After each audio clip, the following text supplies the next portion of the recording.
Wakoa lives in Wakulla County with her husband David, who did the beautiful PowerPoint show that you may have seen in the beginning and all the art for the book.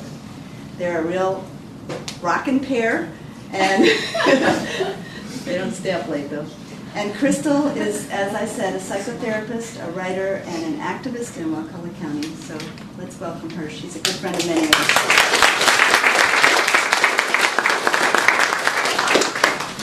Thank you so much. Thank you all for being here today. And mostly thank you for loving our host. Thank you, Donna, for hosting us. The story I'm going to read to you today, I wrote about a time in my life about 12 years ago now that my family needed healing, and the beach is always such a place for that for my family. It's called the Shining Gulf. Drought had a chokehold on Tallahassee. The national forest south of town burned out of control most of June. With an evening thunderstorm threatening the festivities at Tom Brown Park, St. George Island seemed a safer bet for fireworks this 4th of July. God knows my daughter and I needed an outing.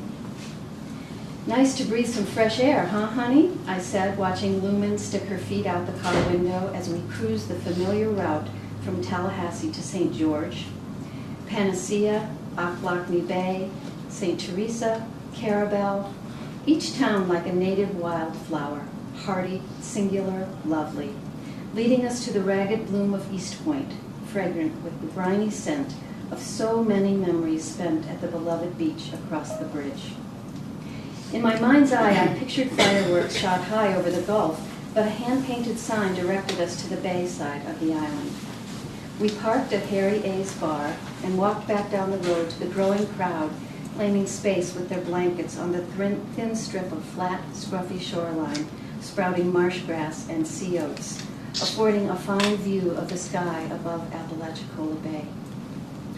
A battered pickup with 5 Save Our Seafood stickers plastered across its bumper slowed next to us, spilling a leathered, middle-aged woman and 4 young kids who wasted no time running down the shoreline, yelling and waving old-fashioned pinwheels.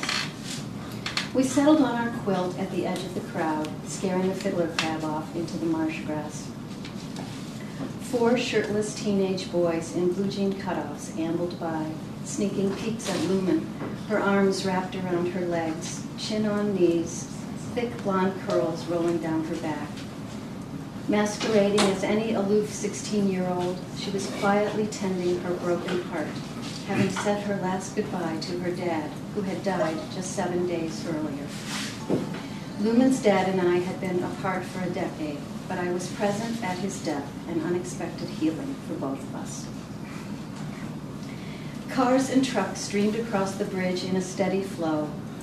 A ruddy-faced man with tattooed arms shouted, "It's storming in Tallahassee. They shut down Tom Brown Park." A couple with a toddler atop the dad's shoulders walked by just as the little girl dropped her lollipop into her dad's scraggly long hair, coaxing a chuckle out of Lumen. I took in the crowd with a state of mind sharpened by death's aftermath, holding all things precious and quivering in their ordinariness, feeling the fragility of our tiny family of 2 buoyed up among this swelling sea of families. Sparklers lit up at dusk, then inexplicably stopped too soon. People began packing up their blankets and coolers and walking back to their cars. Absorbed in watchful moods, we listened as the crowd passed by. "I don't know, Pumpkin. Fire marshal must have called it off." "We'll see fireworks next year, hon. It's okay. Hurry up now." "Stop teasing your sister, Matt." One of the last to leave, a large man in a fluorescent orange t-shirt, waved to Lumen and me, exclaiming, "Nothing's for sure. Never know what's coming or what ain't." "Not much is for sure, that's for sure," I hailed back. Lumen leaned into me as we watched the ribbon of taillights recede across the bridge. "What's for sure, Mom?" she asked with a heartbreaking mix of challenge and sorrow. Knowing the enormity of her loss would take years to unravel, I gathered myself to tell her, what? That love, the bare bones truth of impermanence, life's moment-to-moment richness, and the piercing beauty of this world, all that sustained us was present in that very moment, two of us awash in the fading pink of summer sky over the bay. Want to go to our beach? I asked instead. She softened and nodded, and we drove over the body of St. George to the Gulf of Mexico and headed west to the state park at the end of the island. We parked at the entrance, closed since dusk, and walked the sandy path to the beach in the growing dark. A waxing moon, 3/4 full, lit our way. Wow, Mama, look! Lumen stopped in her tracks in front of me as the surf came into view. Phosphorescence twinkled and sparked on the forward crests of wave after gentle wave.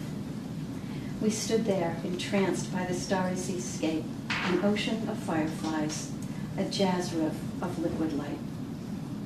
Tiny sea creatures turning their energy into light, I whispered.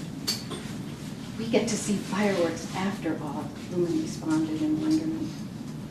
We sat on the cool white sand at the edge of the surf in the deepening dark. A decade of memories anchored us there. Birthday parties, kite flying, body surfing, sand sculpting, beach combing, long walks, and endless hours swimming in the clear, clean Gulf. The surf pulsed and spread before us. I lay back, wiggled my hips into the sand, but Lumen was up, pulling my wrist. Come on, Mama, let's go in.